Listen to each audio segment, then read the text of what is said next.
Hello everyone and welcome to another Halloween Season review.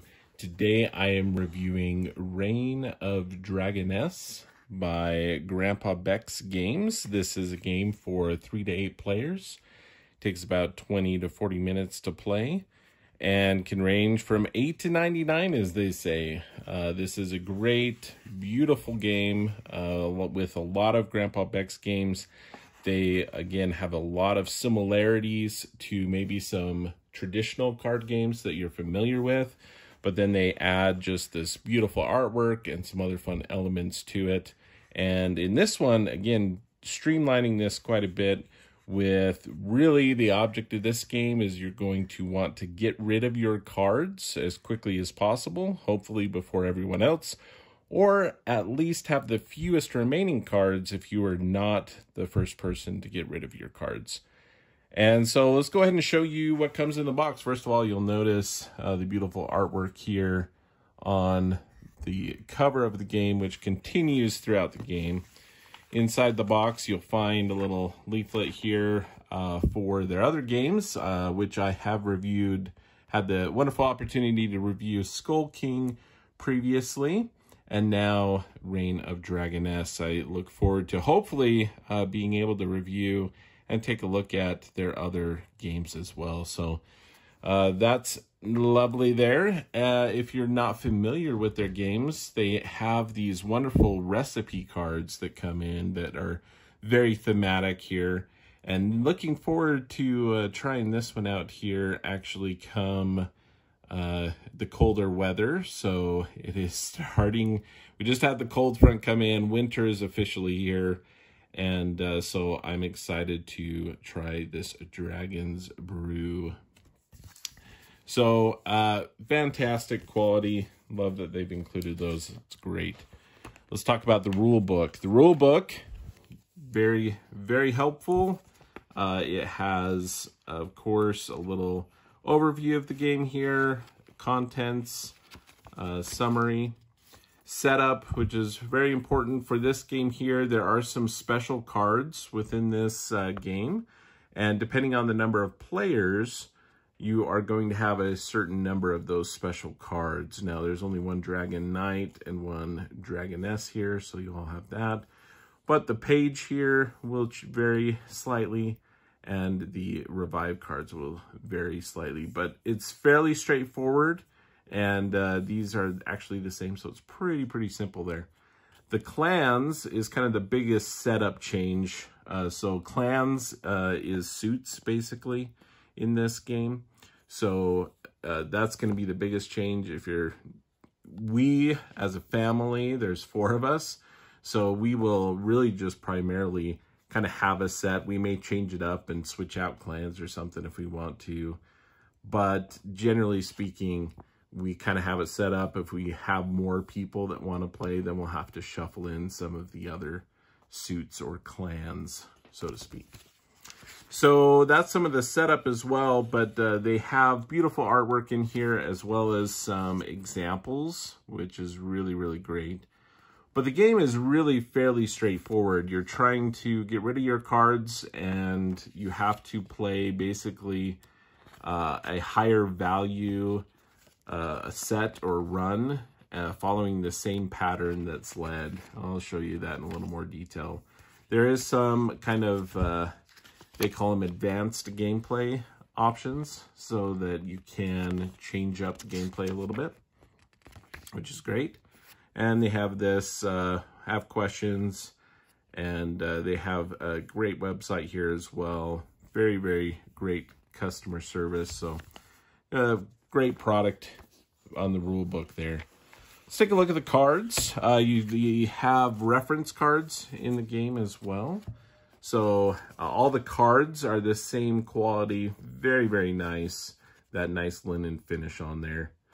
The reference cards, very simple, but very nice. And again, you can have more players. You can have up to 8 players, but you know, really, you can kind of just spread these out.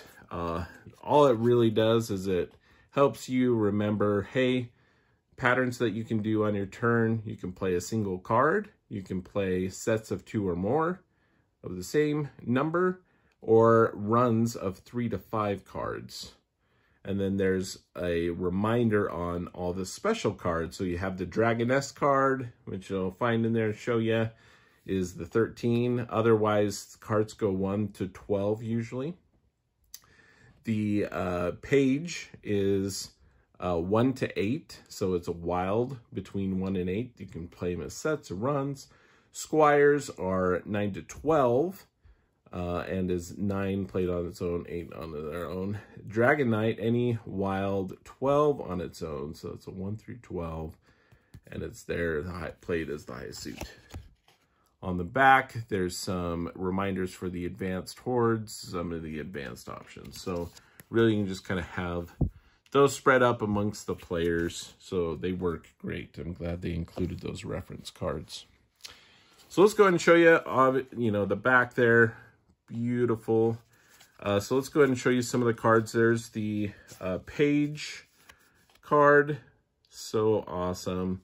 I love that they included this. Again, very functional card set here with the graphics. There's a little dot here to remind you that if you're playing the page by itself, it's going to be an 8. Otherwise, it can be a 1 through 8. We have the Revive card, which resets basically the play. So usually you have to play something higher. We'll talk about that, but this resets it. It keeps the same pattern, but resets it so that you can play a lower value. So here is an example of, again, we played this just as a family, so we haven't added more than just playing with the 5 clans at a time. I believe it was 5. Let me double check real quick. Yeah, 5. But anyway, so this is the Sapphire clan here, and there's the same artwork, which, I mean, it's beautiful artwork. Check out that artwork on that dragon. Very, very cool. It would have been cool to maybe see, like Besso Bell. I recently got one of her decks, her playing card decks. And there's kind of this element of like growth through, aging with the face cards there. It would have been cool to see like a little, hatchling version or even just like the egg of this type. That might have been confusing with the Revive card, but it would have been cool to maybe see it grow up or like in different forms.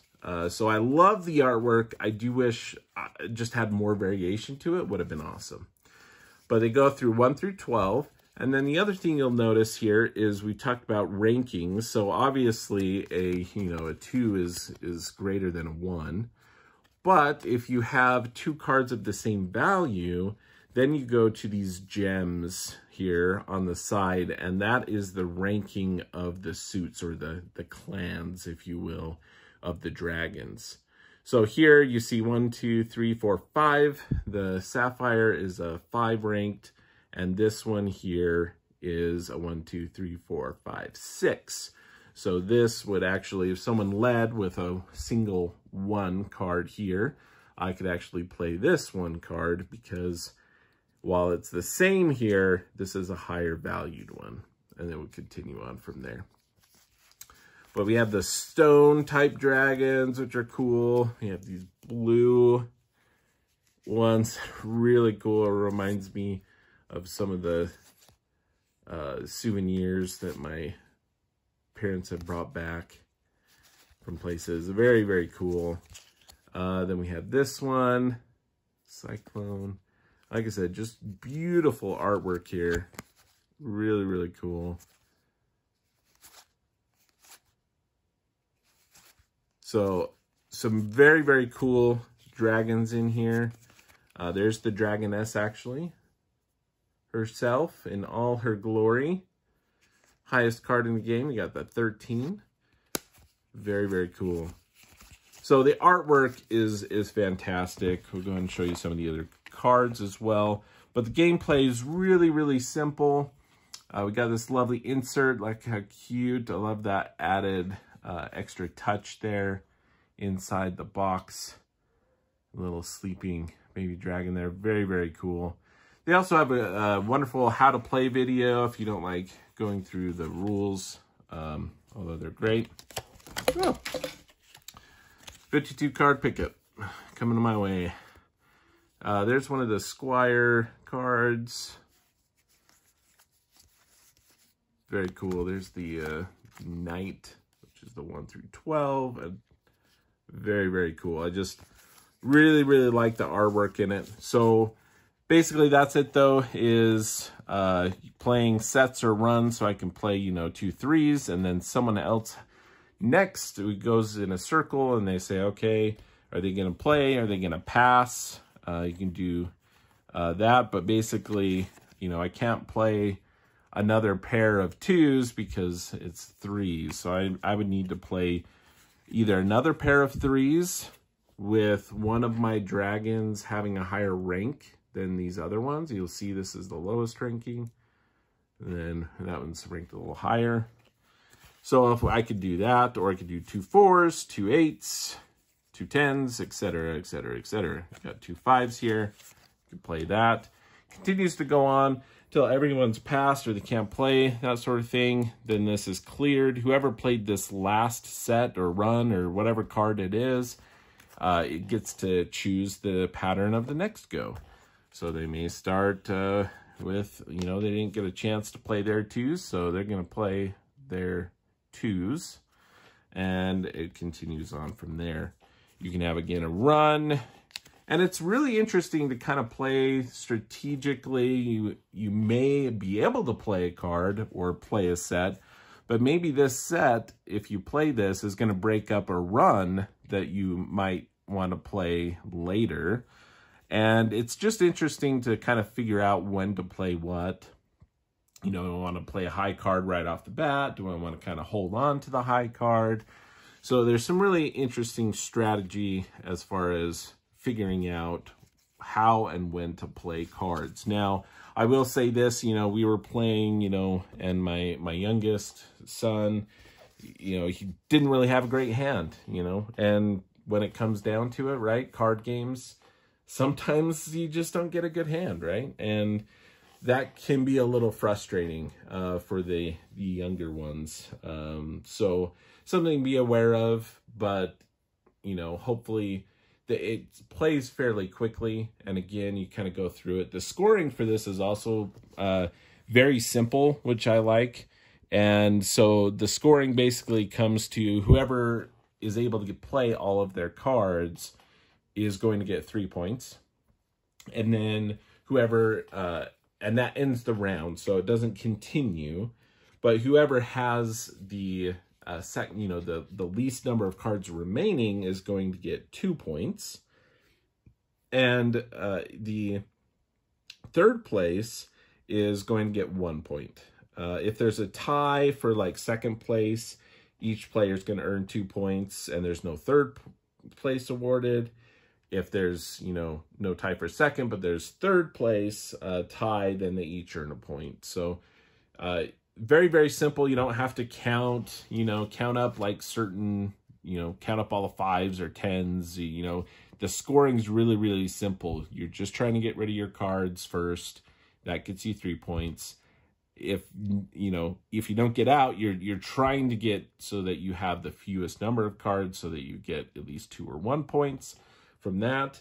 And you can continue to play, and after 5 rounds or tournaments, as they call it, the player with the highest overall score is going to be crowned the grand champion of the Dragoness and wins the game. So that is Reign of Dragoness. It's a beautiful, beautiful artwork in here, and very, very simple gameplay. It's what Grandpa Bex, I think, does best with their simple gameplay, beautiful artwork, just a fun, quick game that there's some strategy, but there's also some luck, and, you know, it plays fairly quickly, and just and it includes a lot of players. You can play up to 8 players. So really, really great card game. Really enjoyed this one. Reign of Dragoness. I'd like to thank Grandpa Bex for providing this copy for review. And hopefully you'll be able to review some more of their games in the future. If you like this video, found it helpful, please give it a like and subscribe. And we'll catch you next time. That is how Lou sees it.